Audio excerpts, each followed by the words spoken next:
আৰু বহু চৰ্চিত অষ্টাদশ লোকসভা নিৰ্বাচনৰ আজি হৈছে ভোট গণনা আৰু অহা 5 বছৰলৈ শাসনৰ বাগজুৰি কোনে দখল কৰিব সেয়া নিৰ্ণয় হ'ব আজিৰ দিনটোত অন্তহীন জল্পনা কল্পনা আৰু ৰাজনৈতিক হিচাপ নিকাছৰ অন্তত দিল্লীৰ মস্তত দখলৰ জনাদেশ আজি ঘোষণা হ'ব দেশৰ 542টা লোকসভা সমষ্টিৰ ভোট গণনা আৰম্ভ হ'ব পুৱা 8 বজাৰ পৰা 40 দিনীয়া এই নিৰ্বাচনী প্ৰক্ৰিয়াত ভোটাৰে কাৰ পক্ষত জনাদেশ দিছে তাক লৈ বৰ্তমানেও অব্যাহত আছে তীব্ৰ উৎকণ্ঠা চলিত নিৰ্বাচনত 64.2 কোটি ভোটাৰে সাব্যস্ত কৰিছিল নিজৰ গণতান্ত্ৰিক অধিকাৰ প্ৰায় 31 কোটি মহিলা ভোটাৰ আৰু 33 কোটিৰো অধিক পুৰুষ ভোটাৰে গণতান্ত্ৰিক অধিকাৰ সাব্যস্ত কৰিছিল চলিত নিৰ্বাচনত গণনা পৰ্বৰ বাবে সমগ্ৰ দেশজুৰি সাজু ভোট গণনা কক্ষসমূহ প্ৰধানমন্ত্ৰী নৰেন্দ্ৰ মোদী কেন্দ্ৰীয় গৃহমন্ত্ৰী অমিত শাহ ৰাহুল গান্ধী স্মৃতি ইৰাণীকে ধৰি বহু হেভিৱেট প্ৰাৰ্থীৰ ইভিএমত বন্দী হ'ব ভাগ্য আৰু এই ভাগ্য আজিৰ দিনটোত আচলতে মুকলি হ'ব আমি জনাব বিচাৰিছোঁ সমগ্ৰ ৰাষ্ট্ৰীয় প্ৰেক্ষাপটৰ খবৰ আজিৰ দিনটোত আচলতে কোনে শাসনৰ বাগজুৰি দখল কৰিব সেয়া অত্যন্ত দৃষ্টিনিবদ্ধ আছে ইতিমধ্যে এক্সিট পোল ৰাষ্ট্ৰীয় সমীক্ষাসমূহৰ প্ৰকাশ পাইছে আৰু সেই এক্সিট পোল বাস্তৱ ৰূপায়িত হয় নে নহয় সেয়া অত্যন্ত গুৰুত্বপূৰ্ণ বিবেচিত হ'ব আৰু ইতিমধ্যে আমি জনাব বিচাৰিছোঁ যে যেহেতু 543খন আসন আছিল তাৰে এখন আসন এনডিএ নিশ্চিত কৰিছে আৰু বাকী থকা 542খন আসনৰ কোনখন আসন কোনটো ৰাজনৈতিক দলে দখল কৰিবলৈ সক্ষম হয় সেয়া অত্যন্ত দৃষ্টিনিবদ্ধ আছে কাৰণ প্ৰতিটো লোকসভা সমষ্টিৰ বাবে প্ৰতিটো ৰাজনৈতিক দলে যথেষ্ট তৎপৰতা দেখিবলৈ পোৱা গৈছিল যথেষ্ট তৎপৰতা গ্ৰহণ কৰিছিল আৰু এইবাৰ সেই যি তৎপৰতা ৰাইজক সেই তৎপৰতাৰে আশ্বস্ত কৰিব পাৰিলে নে নোৱাৰিলে সেয়া আজিৰ দিনটোত আচলতে সকলো পোহৰলৈ আহিব আমি জনাব বিচাৰিছোঁ ৰাষ্ট্ৰীয় প্ৰেক্ষাপটৰ খবৰৰ সমান্তৰালভাৱে অসমৰ খবৰো অসমৰ 14টাকৈ লোকসভা সমষ্টিৰ যি নিৰ্বাচন অনুষ্ঠিত হৈছিল সেই নিৰ্বাচনত দেখিবলৈ পোৱা গৈছিল যে প্ৰত্যেকটো ৰাজনৈতিক দলে নিজৰ ৰাজনৈতিক ৰণকৌশল সাজু কৰিছিল ভোটাৰক আকৰ্ষণৰ বাবে আৰু সেই আকৰ্ষণৰ বাবে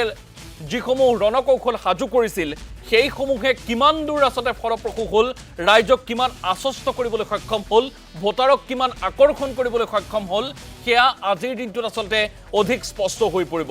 যোৰহাট আসনখনত কোনে শেষ হাঁহি মাৰিব গৌৰৱ গগৈয়ে শেষ হাঁহি মাৰিব নে তপন গগৈয়ে শেষ হাঁহি মাৰিব কিছু সময়ৰ পিছতেই পোহৰলৈ আহিব ঠিক তেনেধৰণে ডিব্ৰুগড় আসনখনৰ ওপৰতো সকলোৰে দৃষ্টি নিবদ্ধ আছে কাৰণ বৰ্তমানৰ কেন্দ্ৰীয় মন্ত্ৰী সৰ্বানন্দ সোণোৱালে এইবাৰ ডিব্ৰুগড় লোকসভা সমষ্টিত প্ৰতিদ্বন্দ্বিতা কৰিছে সমান্তৰালভাৱে অসম জাতীয় পৰিষদৰ যিগৰাকী সক্ৰিয় নেতা সভাপতি লুৰিণজ্যোতি গগৈয়েও তেখেতে নিজৰ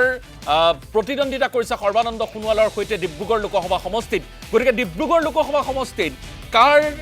বাবে এই আসনখন নিশ্চিত কৰাৰ সুযোগ দিয়ে ভোটাৰে সেয়া অত্যন্ত বিবেচিত হ'ব গুৱাহাটী লোকসভা সমষ্টিৰ খবৰ আমি জনাব বিচাৰিছোঁ গুৱাহাটী লোকসভা সমষ্টিত ইতিমধ্যে কেতবোৰ তৎপৰতা গ্ৰহণ কৰিছে ভোটাৰৰ যি সময়ছোৱাত ভোট গণনা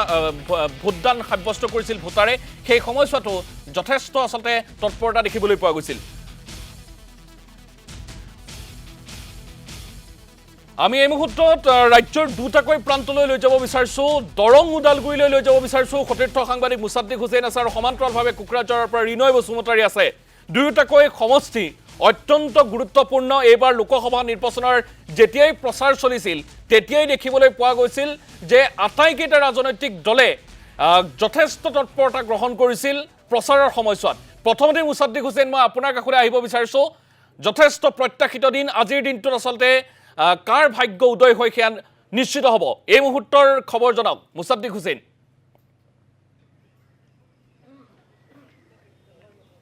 সমীৰণ নিশ্চয়কৈ ক'ব লাগিব আচলতে দৰং ওদালগুৰি যি লোকসভা সমষ্টি এই লোকসভা সমষ্টিৰ সম্পূৰ্ণ কটকটীয়া নিৰাপত্তা বেষ্টনীৰ মাজত ইতিমধ্যে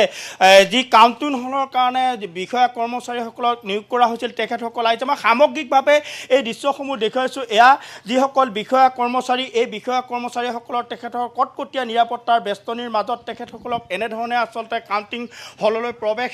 কৰিছে আৰু